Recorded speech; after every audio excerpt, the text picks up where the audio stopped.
The coast, no question, we saw it there in Jacob's live shot, is taking the biggest hit from this storm. Yeah, Jake is getting pummeled. Our team coverage continues now with Beth Germano. She's live in Scituate. Beth? Well, we are really at the height of it now. Talk about those intensifying winds. They are intensifying still.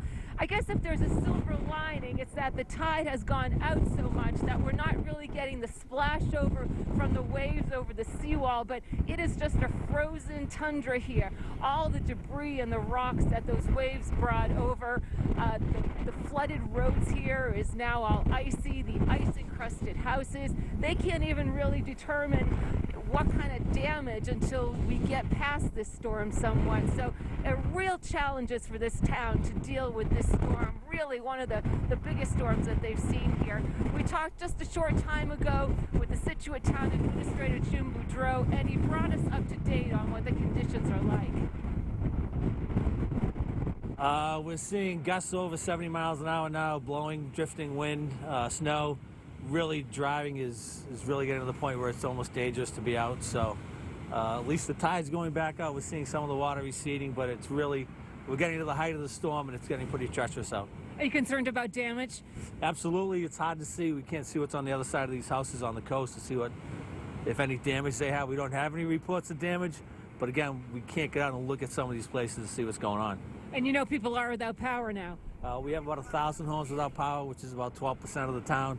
It's been a little higher than that. National Grid's actually been able to get some houses back on, but we think it's going to get worse before it gets better.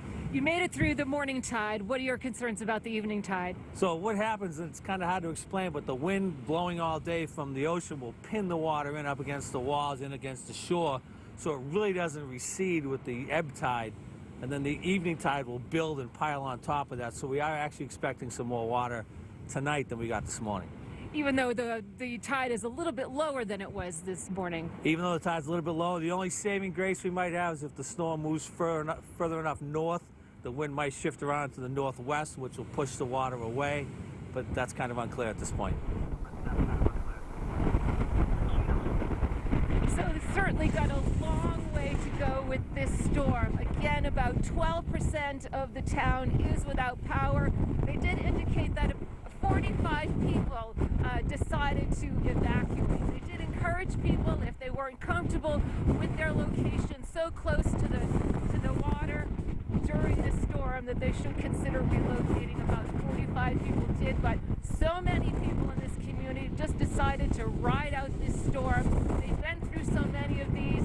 They know how to prepare. You know, they said one of the differences, town officials said one of the differences between this time of year and say when a hurricane hits or a storm hits during the summertime is that there's a lot of vacationers in the summertime and they don't always know how to prepare and deal with storms of this magnitude.